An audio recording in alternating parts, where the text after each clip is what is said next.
Arthur didn't just design buildings, he spoke to the stones. He was a man who believed that a room should hold the warmth of 1,000 memories and that a window should be a frame for the soul. He lived in a modest cottage at the edge of the city, surrounded by ancient blueprints and hand-carved models of cathedrals that the world no longer had the patience to build.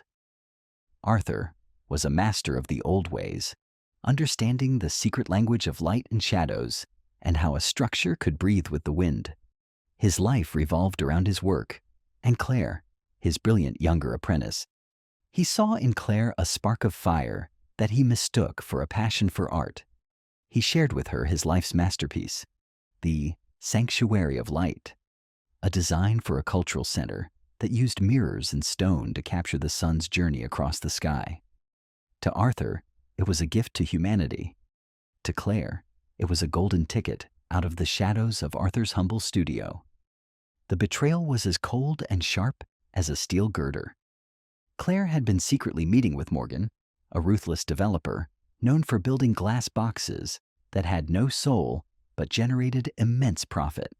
Together, they orchestrated a plan to erase Arthur from the history books.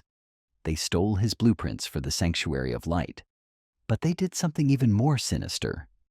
They sabotaged a small restoration project Arthur was leading, making it appear as though his old world methods were structurally unsound and dangerous. Overnight, Arthur's reputation crumbled like dry mortar. He was sued, stripped of his architectural license, and evicted from his beloved cottage. Claire and Morgan used his designs to win the most prestigious contract in the city's history, claiming the Sanctuary of Light was their own modern invention. Arthur was left standing in the rain, looking at the ruins of his life, while Claire's name began to shine in neon lights above the city skyline. For 5 years, Arthur was a ghost. He didn't flee the city. He moved into its very bones. He worked as an anonymous stonemason and a night shift laborer on the very sites he used to supervise. His hands, once used to delicate pencils, grew thick with calluses and scars. But Arthur wasn't just breaking stones. He was studying the flaws in the modern world.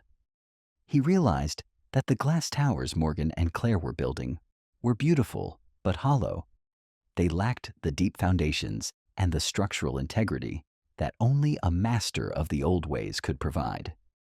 In secret, Arthur began to acquire land that everyone else deemed unbuildable: swamps, abandoned quarries, and forgotten industrial ruins. He formed a mysterious corporation called Solid Rock, and through a series of anonymous investments, he began to build a city within a city, a place of such profound strength and beauty that it seemed to grow out of the earth itself. While Claire and Morgan lived in the clouds, Arthur owned the earth beneath their feet. He had become a master of foundations, a man whose secret company provided the structural support for half the city's new developments.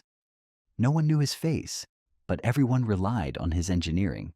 He had waited patiently, watching as Morgan and Claire's ego led them to build a massive 100-story tower called the Pinnacle, using a modified and dangerously thin version of his Sanctuary of Light design. Arthur knew the math better than they did. He knew that without his secret reinforcements, the building was a ticking clock. He used his immense hidden wealth to quietly buy the debt associated with the Pinnacle, becoming the primary creditor to Morgan's failing empire. He wasn't just an architect anymore. He was the landlord of their destiny. The grand opening of the Pinnacle was the event of the decade. The city's elite gathered in the glass-walled ballroom on the 90th floor, looking out at the world as if they were gods. Claire, dressed in a gown of silver thread, stood beside Morgan, celebrating their masterpiece. But the air was thick with tension. Rumors had begun to circulate about structural instabilities and unpaid debts. Suddenly, the lights dimmed, and a massive screen was lowered. It wasn't a promotional video. It was a live feed from the building's foundation. A man in a simple dust-covered work jacket stood among the massive concrete pillars. He looked directly into the camera. It was Arthur. The room went silent. A building is only as strong as the truth it is built upon. Arthur's voice boomed through the high-end speakers. And tonight, the truth is coming to light. Arthur revealed the original blueprints, showing the world that Claire and Morgan had not only stolen his design, but had compromised the safety of everyone in the room to save money. He produced documents proving that Solid Rock now owned the building, the land, and every asset Morgan and Claire possessed. The elite guests began to panic, but Arthur's voice calmed them. The building is safe for now because I reinforced it in secret. But your reign, Morgan and Claire, is over. At that moment, the authorities entered the ballroom. The evidence of their fraud, the theft of intellectual property, and the safety violations was undeniable. Claire's silver gown seemed to turn into lead as she realized that the man she had called a relic of the past had used the very foundations of the world to bury her future. An hour later, as the ballroom emptied and the sirens echoed in the streets below, Arthur stood alone in the center of the sanctuary of light. Claire, escorted by security, stopped to look at him one last time. Her face was a mask of ruined ambition. "Why did you wait so long?" she whispered. "You could have stopped us years ago."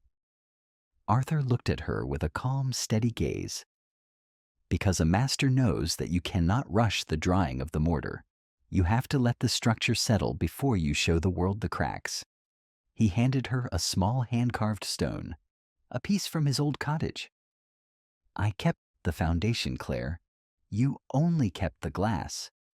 He watched as they led her away into the dark, a woman who had tried to build a life on a lie, only to be crushed by the weight of the truth.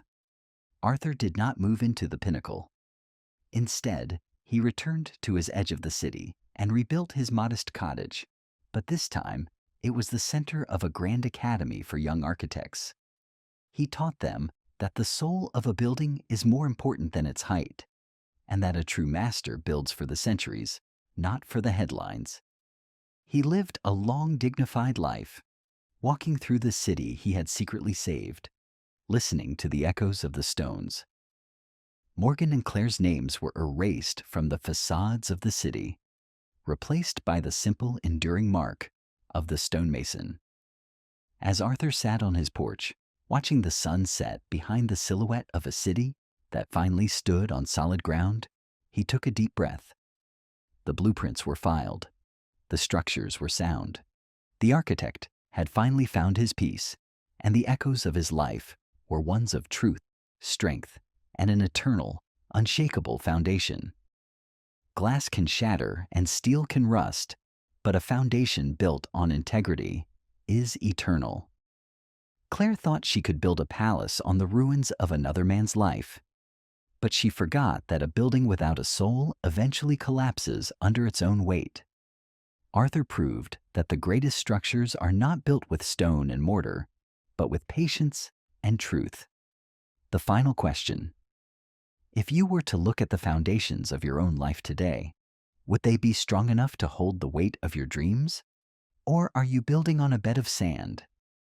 Thank you for being part of this blueprint for justice. If you believe in the power of a strong soul, subscribe to Whispering Pines Echoes. Until next time, watch your foundations